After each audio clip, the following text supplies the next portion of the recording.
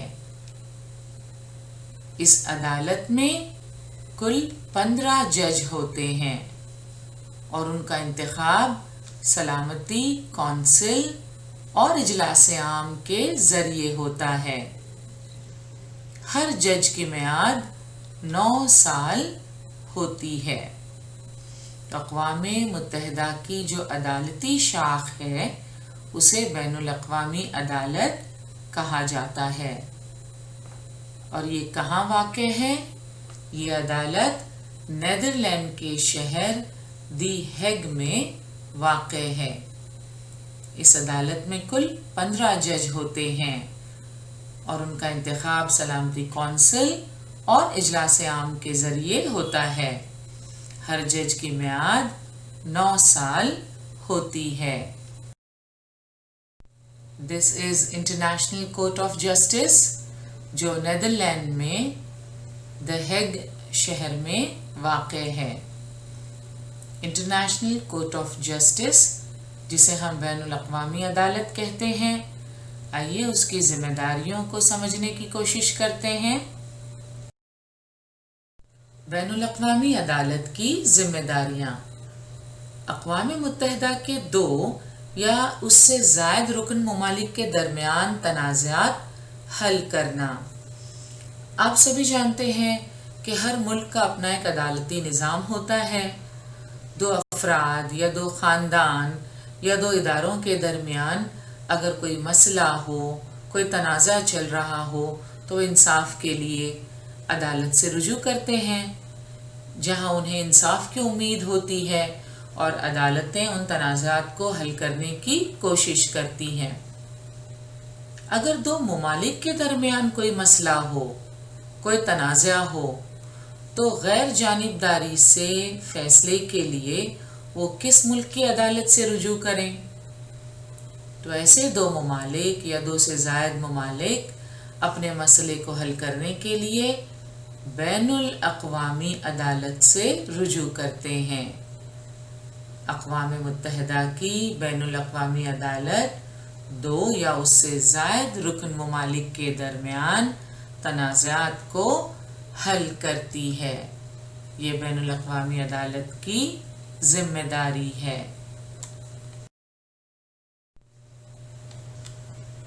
بین الاقوامی قوانین کا مناسب مفہوم متعین کرنا یہ بین الاقوامی عدالت کی ذمہ داری ہے.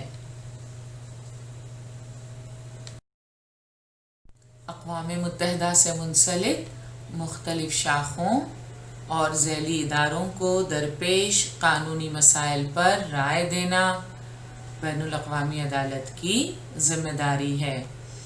ہم پڑھ چکے ہیں اقوام متحدہ کی مختلف ذیلی شاخیں ہیں، ذیلی ادارے ہیں، مختلف ممالک میں ان کے دفاتر ہوتے ہیں. اگر ان ذیلی شاخوں اور ذیلی اداروں کو کوئی قانونی مسئلہ درپیش ہو تو اقوام متحدہ سے منسلک مختلف شاخوں اور ذیلی اداروں کو قانونی مسائل پر رائے دینے کی ذمہ داری بین الاقوامی عدالت کی ہے. یہ اندرونی منظر بین الاقوامی عدالت کا جو نیدرلینڈز کے شہر دی ہیگ میں واقع ہے. This is International Court of Justice. International criminal court یعنی بین الاقوامی فوجداری عدالت. یہاں کس قسم کے مقدمات کی سنوائی ہوتی ہے؟ آئیے جاننے کی کوشش کرتے ہیں. بین الاقوامی فوجداری عدالت یہ بین حکومتی ادارہ اور بین الاقوامی عدالت ہے. بین حکومتی ادارہ یعنی انٹر گورنمنٹل